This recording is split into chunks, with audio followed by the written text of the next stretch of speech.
right, LYFM. Well, we are continuing the conversation on our series called Hot Takes. We're bringing real life topics to the table. We're talking about it. So, are we ready? We're ready for the next one. Let's continue this. Who's taking the next one? I'm taking the next one. So, this one is very popular. It's been popular throughout history in Christendom and more. So the question is it okay to date a non-Christian if they're a good person? Ooh. Define good. Yeah.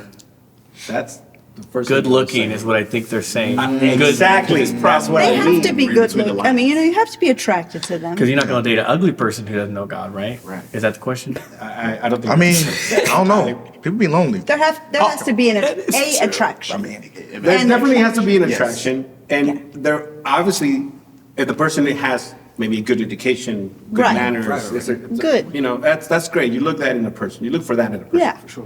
But one thing is a person for them to have good habits. Another one is for them to have a good heart. And to have a good heart, it all comes down to who's actually taking care of that heart, which is God. Yeah. Talk about it. And I think the question, it's a very common one, but I believe that that's the wrong question. The question is not if it's good to date a non-Christian. I believe the question is it wise yes, to date a non-Christian? Nothing against them in their journey of faith. Everyone will find God in their own time, you know, when their time is perfect for that. Yeah. And we're not talking about that. But we're talking about the decision or the conscious decision of someone wanting to be with someone because the reality is they like them. And that is the truth. Yeah. They like them and they won't like to be in a relationship with them. But they know in their heart that their heart of that person or their values or their spiritual values are not aligned with them. So the thing is, it's wise because you're going to run into things with that person at one point, even if they're great, if have good morals, good values and things like that. They're going to come a point where's the biblical truth? Yeah. And when you find that some of those things, some of those topics do not have biblical base, they have a basis on the Bible, but yours do, there it goes. There's the struggle starting. Yeah.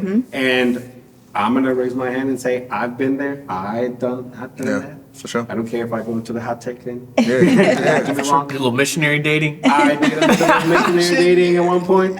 Talk about it. Feel what? Break down what that means, actually. It ended not well. Yeah. Why? Because I was looking for something and I was forcing something. Yeah. Yeah. When it comes to a relationship, Yeah. I believe it's something that God can lead you to it, Yeah. not something that you force. Yeah. And in order for that to happen, you need to have a relationship with God. Right. And if the other person has a relationship with God, they both hear from the same God and be able to come together. But if one of you doesn't, what is the reference? What are they hearing? And well, we're getting into a lot of things. I don't know. Yeah. So That's excellent. Man, I'm gonna keep it tall with you. It's hard enough to date a Christian. Like, so you gonna add another layer to that? Like, right? So, like, let's be real. It's hard enough to be in a relationship with people who do believe the same thing. Right. So then you're gonna add another layer to that where you say, all right, when I get into an argument and you know, with this person and I'm coming from this way and I got this as my backdrop or my foundation to say, all right, to still be gentle in my response, still be kind, and they got their childhood trauma as their backdrop or their life experience or their community or the product of their environment, like it starts to clash. Like, dog, it's hard enough to agree on parenting as a Christian. It's hard enough to agree on, you know, finances, boundaries with family members and stuff as a believer. And then you're going to intentionally add another layer to that makes it difficult. I just agree. I think you said it beautifully. It's just not wise. Yeah. Like, could you do it? Sure. Has it happened? Has there been success stories? Absolutely. You know, we've seen people even here. I had a conversation with somebody a few months ago that came to Lakewood. They moved to Houston, and the wife, they're an older couple. Wife had been believing for years, and like the husband was just like not with the church thing, not with the big church thing, not with Lakewood, not with Christianity, and then ultimately got his life like radically turned around. And they're like in their late 60s. And she had said, I've been praying by myself for years. Like, I don't think people understand what that level of loneliness will do up here, right? Or do in here. It's like, yeah, okay, this is good, and they're a good person, sure. Okay, they hold the door for you, they, chivalry's not dead and all of these great things. But when it's time to like, hey, no, why are we praying before eating? Well, then you're like, oh, there's a part of you that feels like it's left out. It's hard enough to do it like the right way as a believer. Like all of us can talk about like dating and doing this as a believer and like the struggles that we've had. Yeah. And we believe, you know what I mean? So like, I would just say don't, to get practical, don't add an unnecessary layer of stress if you don't have to. Because what it really is, like, again, you're going to be honest with yourself. Be honest with yourself and just say, look, I just want to be with that person. I like that person. I like their company. I like the attention they give me. I like the attention that I get to give them. But the question then becomes for me, why are you dating?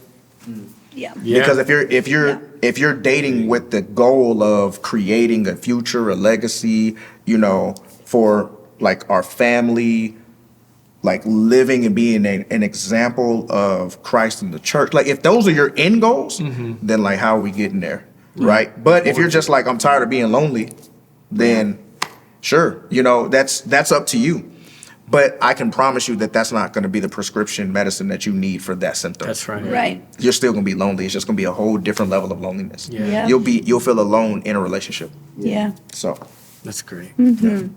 Yeah, I would almost even ask the question, and I'm not suggesting that this is a question that you ask on your first date, but it is good to know, like, what is the vision for your life? If you're dating someone or you're seeing someone, you're like, man, they're such a good person. Like, what is your, like, if you had a mission statement for your life, what's part of your mission? And for each of us as believers, like, God has to be in that equation. That's why we're here on earth. And so if you know that they're not going to be about other people or advancing God's kingdom, I would just say, be cautious. Be cautious, because I like to call, like, I think of my husband, George, and I remember the one thing that aligned us more than his dashing good looks. But I was attracted to him, and I knew he was a good person, and I saw the way he served others. But I was like, why does he do that? Why does he serve other people? That's great. Why does he? Okay. And then I began to understand who he was, and what I realized is, I was like, because God is at the center. Yeah. God's at the core. Right. Yeah. And so I like to call, I'm like, he's like my purpose partner, like because he's in my life and because I'm in his life, we are pointing each other closer towards the purposes of God, That's awesome. And so. That's so sweet. So, not to just give answers, like, so are you, let's ask a question. So how do you feel, you talked about first date. Like, so how can you, early on, like weed that out where it's like, oh, they talk about it, but they kind of play, like they ain't for real. Like what would you say first date for people, like, or early on stuff that they should ask or stuff that they, should try to be looking for? Like, should they be in worship with like one eye open? Like, like how high are the hands? Like, are they right here? Like, are they kind of saved? Like super saved? Like, like. You know what I like to, not in a creepy way, but I tell people, ask me, just watch them from afar. If I'm not saying do this, do they serve people? How do they treat the people nearby them? Wow. Watch them from afar, and that tells you a lot about people's character, for sure, and who they are, and what who if they they're want an to be. online dating app though? You can't watch them on the dating apps. Hey man, we're gonna talk about Well, it. you have experience in that, and not just That's great. That's wild. Yeah, I'm just kidding. I think as part of the relationship, and like Devonta was saying, I think the purpose of why you're with that person has a lot to do with the connection you're going to have with that person. Right. So if this is a serious relationship that you want to have, there's legacy, there's a purpose involved in it. You should be getting really good at asking really good questions. Important and deep questions, and not only just what's your favorite color, and what you like food, and what's your credit score. I don't know. I'm sorry. But well, maybe you want to answer that. But what I'm saying is like asking good questions about the heart. It's like, what do you think about the world right now? What do you think about faith? What is how is God in your family? What is God to you? Things like that have very like not judgmental. Yeah. It's not about, you're not No. necessarily like filling out, oh, check. Right. It's a person. Right. Yeah. It's not a job. Yeah. Right, Right. necessarily, but you want to make sure that the person that you're with can answer those questions with, truthfully and with faith. And, for sure. and that those answers also align with the fact that God has something done in your life so that your stories can actually match Yeah. and find that purpose. Yep. And I don't think there's a better way of doing that, but just knowing that God is working in someone's life and is also working in yours. So Yeah. I think There's adding an unnecessary layer. Yeah. that I was good. love that. There's wisdom in that. If we could, the heart of the matter is, I asked this question to young adults. We're like, it's okay to date a non-Christian. And I hear the heart of it is they're thinking, I don't care if they're not a part of my culture or what I grew up with. Mm-hmm. And that's the interpretation of like, well, they didn't grow up in the church, but that's okay. And it's almost like they're asking, I can date someone of a different race or culture. Why can't I date someone of a different faith? And I'm like, whoa, this is not the same ballgame. Yeah. It doesn't matter if they didn't grow up in the same denomination, or they didn't grow up in church, or they grew up in different. The point is, what is the most important thing in the world to them? If it ain't God, Yeah. it ain't gonna work. Right. It's not that they're a different culture or a different type of church. It's that their life is going a different direction. Yeah. You're going towards God, or you should be. If you're not a Christian, then your life is going wherever. But Yeah. if you love God, called according to His purpose, and you're following Him devoutly, Yeah. there's a priority of God on your life, and theirs is not God. Their priority may be money or a different version of family or a different version of success. Yeah. And if that's where they're going and you're going this way, you've just made a really unwise decision. Yeah. You're going a different direction and you're telling them, come follow the God that I serve. And they go, I don't. Right. Yeah. I don't care about him. I want to spend money differently. Right. I want Yeah. to raise kids differently. Right. We're in premarital. And there's this couple, and I said, where y'all going to church? And they both said somewhere else. And then one of them was like, I don't know if we want to go to church. And I was like, well, see, that's a big problem. Yeah. And now you're dating, hopefully getting married, but you're trying to tie together something that isn't going to be tied together. Yeah. Yeah. And that's just like you said, it's Yeah. not wise. Yeah. But It's anyway, not. lots to be said about that. Yeah. Yep. Well, I even think, I guess my closing thoughts on it would be your priorities are off. Because typically what you're thinking of, let me get my connection right, and then let's bring our values later. Versus let's bring our values first and see if we can have a connection after that. Yes. You know what I mean? So it's like, yeah, I like them. And they, they cute, they fine, they, bro, like, you don't understand, bro. Like, no, I do understand, bro. Like, I'm telling you, but I can't tell you how many times that, and I've said it multiple times that, like, I didn't marry my best friend, I married my hero. And I couldn't tell you how many times that being with Stephanie, that I've been able to be in dark places and just lay my head in her lap and her not have to have the answers. But I can feel myself being strengthened because I can feel her lay her hand on me and just start praying under her breath.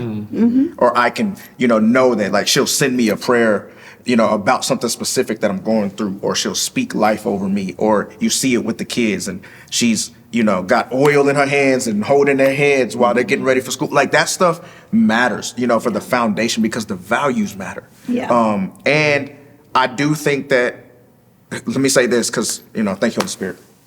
You can't fix them. Yeah.